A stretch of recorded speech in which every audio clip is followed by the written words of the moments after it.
Have you heard about the AI, Pastor?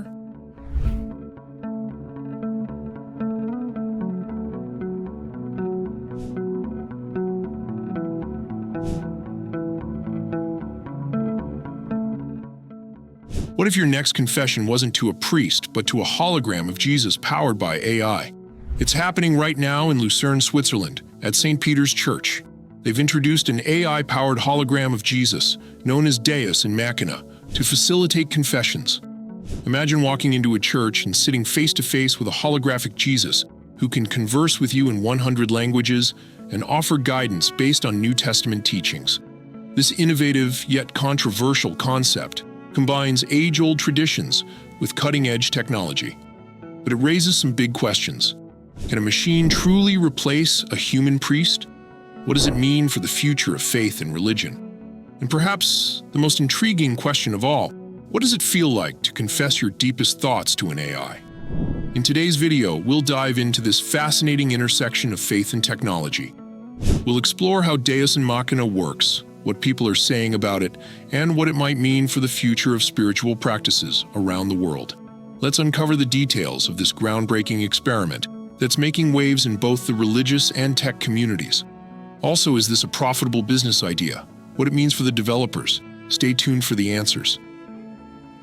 St. Peter's Church, located in the picturesque city of Lucerne, Switzerland, has become a hotspot for a groundbreaking experiment that blends technology with spirituality. Enter Deus in Machina, a name that translates to God in the Machine. This AI-powered hologram of Jesus was developed by the Lucerne University of Applied Sciences and Arts. The goal? To create an interactive, multilingual spiritual guide capable of providing advice grounded in the teachings of the New Testament. Here's how it came to life. The developers behind Deus in Machina aim to address two key challenges: making religious guidance more accessible in a multicultural, globalized world, and engaging younger generations who are often less connected to traditional religious practices. The hologram can speak in over 100 languages, making it a universal tool for worshipers around the world. Whether you speak English, Swahili, or Mandarin, Deus in Machina has you covered. But this innovation isn't just about language. It's also about convenience and engagement. Imagine being able to approach the hologram for spiritual advice at any time. No appointments, no waiting. It's like having an on-demand pastor, but with the latest tech at its core. Privacy is also a major focus. Your confessions aren't stored or recorded according to the developers, ensuring the experience remains confidential. And while the AI doesn't offer absolution like a priest might, it provides a space for reflection and spiritual connection on your terms. The hologram doesn't spit out generic phrases. It's designed to simulate human-like interactions, offering responses that feel personal and thoughtful. For example, if someone confesses a feeling of guilt, it might reference Bible verses on forgiveness and suggest practical ways to reconcile. When it comes to Deus in Machina, the reactions have been as diverse as the languages it speaks. On one hand, some worshippers have embraced the hologram with open arms, praising it for its accessibility and inclusivity. Imagine being able to walk into a church, regardless of your native tongue, and have a meaningful interaction that resonates with your personal beliefs. Many see it as a way to bridge the gap between faith and modernity, especially for younger generations who may be more comfortable interacting with technology. Some users have reported that the AI's advice feels remarkably insightful, almost as if it understands them on a deeper level. Others appreciate the opportunity to have a conversation in private without the pressure of human judgment. In a world where schedules are packed and appointments can be hard to come by, having a Jesus on demand is a game changer for some, but not everyone is on board. Critics, including some clergy followers, have raised ethical and theological concerns. For example, can an AI truly grasp the complexities of human sin and redemption? And should it even attempt to take on such a sacred role? There's also skepticism about whether a hologram, no matter how advanced, can replace the authenticity and connection of human interaction. For many, the big question is whether Deus in Machina enhances faith or diminishes it. Some worry it might trivialize sacred practices, while others believe it could attract a whole new audience to the church. This divide shows just how deeply the concept of AI-powered spirituality challenges our understanding of both technology and religion.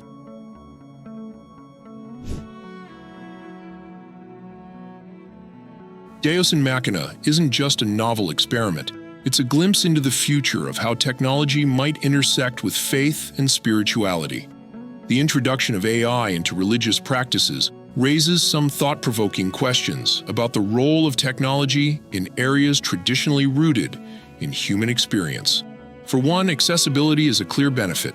A multilingual, always available spiritual guide has the potential to reach people who might otherwise feel disconnected from organized religion, whether due to language barriers, geographical limitations, or personal apprehensions about approaching a human priest. In that sense, AI could democratize religious guidance, making it available to anyone with a willingness to engage. On the flip side, critics argue that AI might unintentionally dilute the essence of spiritual practices. Can an algorithm understand the emotional depth of repentance or the complexities of faith? And what happens when spiritual guidance becomes transactional, something you can download on demand? There's also the broader question of how this technology could scale. If successful, could we see similar AI implementations in other religions? Imagine a holographic Buddha offering mindfulness tips or an AI imam explaining passages from the Quran. This could be groundbreaking or controversial, depending on one's perspective. Ultimately, Deus in Machina challenges us to rethink what it means to connect spiritually. Is this the next evolution of faith, or a step too far into technological reliance? That's for society and perhaps individuals to decide. Beyond its spiritual and technological implications, Deus in Machina raises an important question. Is this good business for the church and its developers? With millions of people seeking spiritual guidance worldwide, could this AI-powered hologram be the next big thing in bridging faith and profitability? Let's start with the numbers. Globally, religious organizations rely heavily on donations, and in some cases, fees for spiritual services like weddings, baptisms, or private counseling. Imagine the potential revenue boost if an AI-powered hologram could reach a broader audience 24/7 without the logistical constraints of human clergy. For developers, the opportunity is equally significant.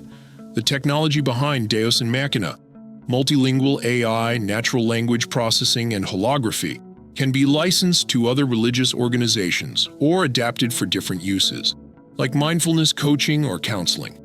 But this raises a question: should spirituality be monetized further? Critics worry that commercializing faith could alienate people who view spiritual guidance as a sacred personal act. On the flip side, supporters argue that technology-driven services could sustain religious institutions struggling to stay relevant in the modern world.